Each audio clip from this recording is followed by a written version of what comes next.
All right, welcome back. Today, I guess being the fifth calendar day here, I've been in Siem Reap. We're going to continue talking about another issue that I discovered being in the area. Highly manipulated Google and Tripadvisor reviews. So when I started traveling, I initially landed in the Philippines where things are in English. And you walk into a mall and you get some food or whatever, and it's fairly easy to navigate. I took a visa run to Thailand and then also to Vietnam, and things could get more complicated. I'm not an adventurous eater. If it looks good, I'll definitely eat it. And I will try some things, but certain things I would prefer probably not to try. I mean, let's just put it that way. Example of this, I think Jeffy Poo tried snake. I'd probably be all out on snake. And then here locally, frogs are a thing.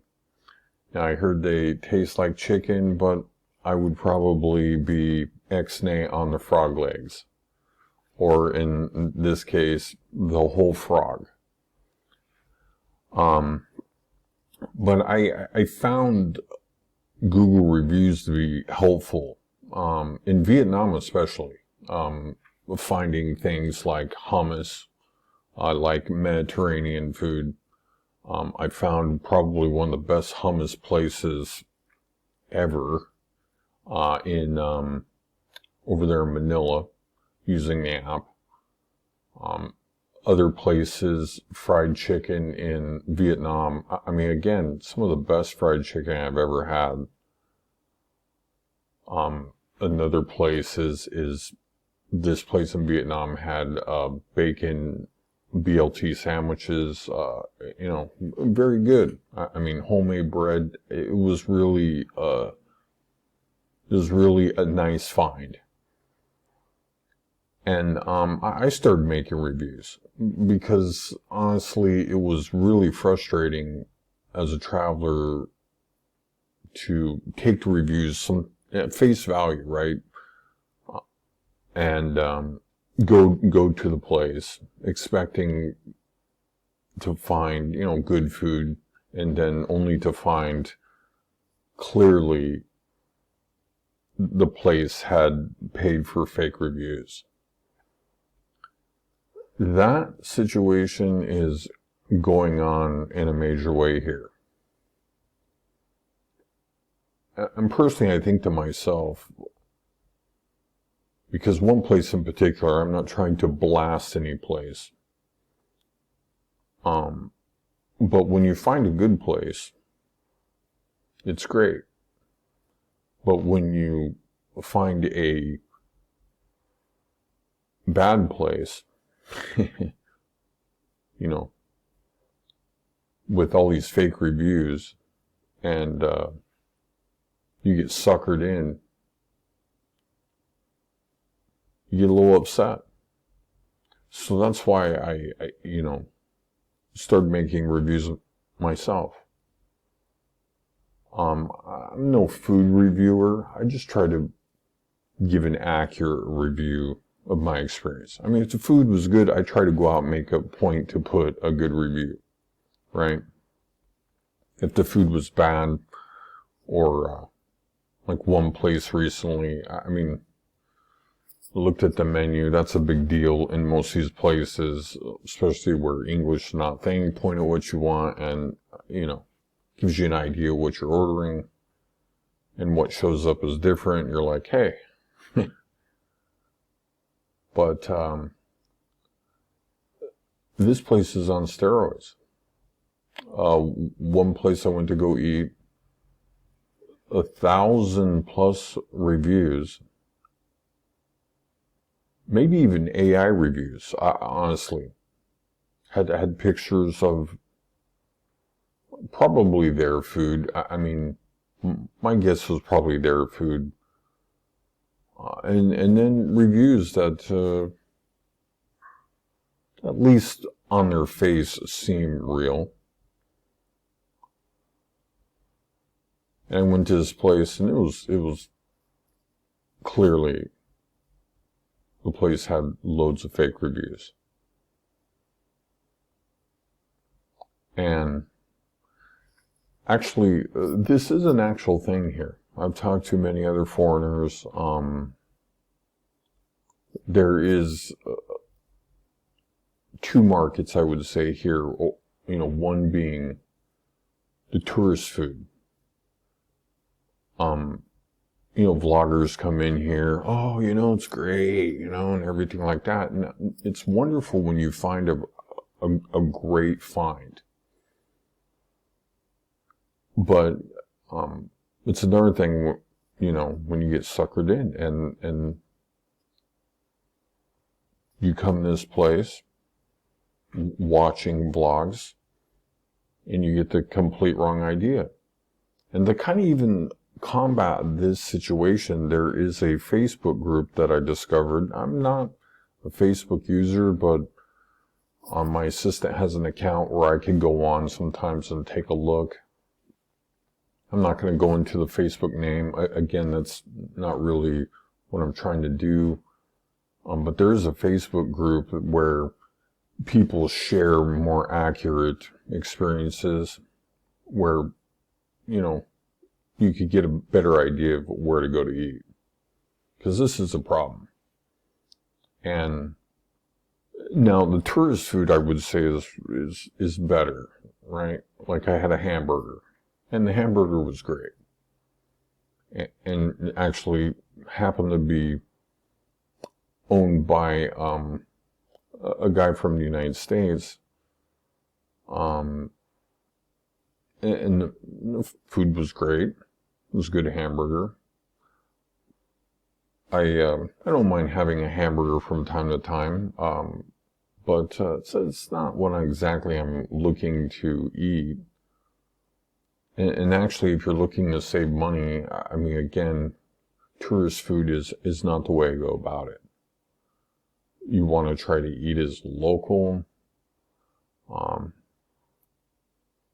Actually try to go out of the tourist zone. And that's where I really found many of the really good places to eat. Like, again, kind of referencing the Vietnamese fried chicken place. I mean, I knew where to go. I've been there before. I knew the fried chicken was going to be great. Showed up, fried chicken was great. I was like, just like I remember. And it was like $2. And it was a great find. I did find another place where, you know, again, the food was like, it was under $1 for a bowl of noodles and, you know, these fried rolls. I mean, it was really good. And the reviews, just as I expected from the reviews on the place, had really good reviews. I think to myself, I think, wow, there's a lot of work in some of the reviews. Like I said, 1,000 reviews in some cases. Pictures, you know, I really felt like the food was homemade and stuff like that. Real advanced reviews, maybe even AI, like I said. But I feel like if you're going to go that far, why not work to make the food better? Why not hire a better cook? And the place I went to with this 1,000 reviews was reaping the rewards. The place was packed. Like I said, there is a lot of foreigners here, so and you can easily tell. I mean, without reviews, if you walk by a place and there's lots of locals, that's pretty good indication that the food is good. Because if you live in a place, you probably go to a place that you want to eat because the food's good. And that's really the same thing that goes on in around the world. So, the flip side of that is, here I am, up 1 in the morning. It doesn't look like Angkor Wat is a go tomorrow. My contact, the lady that works here, a real bright spot for sure. She came to me after I came home from dinner. Hey, maybe tomorrow's not a good day to go. There is rain in the area. I looked out the window here at 1 in the morning. It was mostly cloudy, maybe not completely clouded over. I was like, I do want to have the best chance at hitting a sunrise clear day to visit Angkor Wat, because I may not be back to this area. This is not an easy accessible area. I probably would go to Phnom Penh on a visa run. I probably wouldn't go the extra 5 hours to come over here. I did extend my visa here, my stay here at the villa. I got a little bit cheaper rate, so we're down right about $12. And again, like I was saying, the lady here is a great find, and it's been a good experience, definitely worth it. And that's why I feel like reviews are important. I feel like, these places being Google and Tripadvisor, need to work harder to purge these reviews. I have put real reviews on places that I've eaten or done business with, and my review is either not posted from some algorithm, whatever situation. I don't post on Yelp, but Google reviews, which I have about 2 million views on. If I post